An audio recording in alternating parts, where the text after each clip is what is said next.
joining from the Philippines. It is 10 a.m. here in the Philippines. It's probably like, I don't know how late they're, really late. I wanted to share with you guys a couple of stories, a couple of things that have happened so far in the Philippines since I've been here. So I'll get right into it. Last night we were leading worship, as we have been every Sunday since we've been here so far. And there was this big lizard on the wall behind us, okay?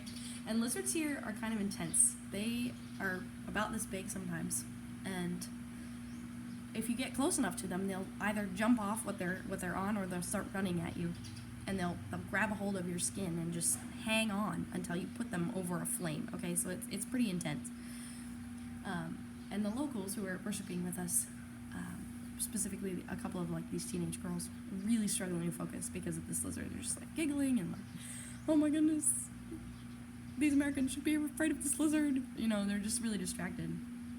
And I was thinking about how often it is that we let little inconveniences or little problems distract us from our sweet times with the Lord, and how hard it is to engage with Him when we have little minor things going on in the back of our minds.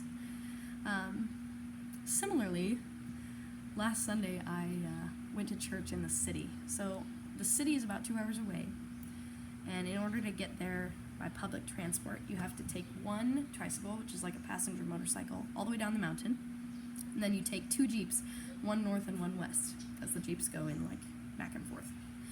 And the Jeeps are kind of like open air trucks, sort of like with benches so you can sit.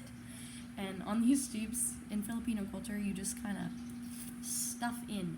They just like, every time there's someone that wants to get on, they let them on, and usually it's pretty overstuffed. So you're squished together among all these people, and you drive like that for 45 minutes, 2 hours, and it's hot. It's really, really hot. So I mean, even now, just standing here, I'm sweating, and there's like fans on. So you can imagine, like, as I'm driving through the city, I'm just sweating, stuffed in between these people, just drenched. And I'm going to church, so I'm a little like, oh no, what am I going to be like when I get there? And, I was right. I'm drenched in sweat by the time we get there, and just like, oh man, this is nasty.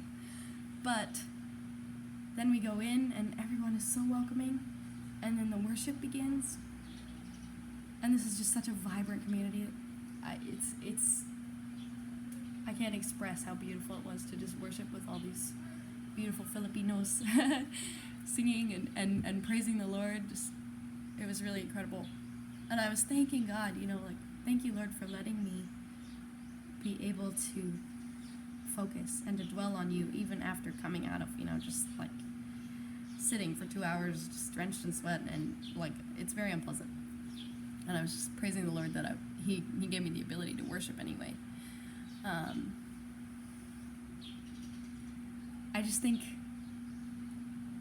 we need to be better about doing that in our daily lives, not letting these minor inconveniences, these problems, distract us from the living God.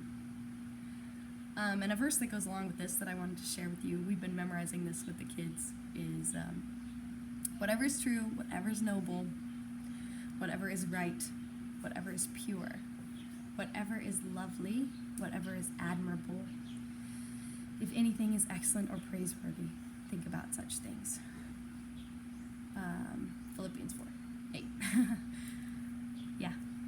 I would just encourage you guys to dwell in who the Lord is this week and be encouraged. Thanks for your prayers. Bye.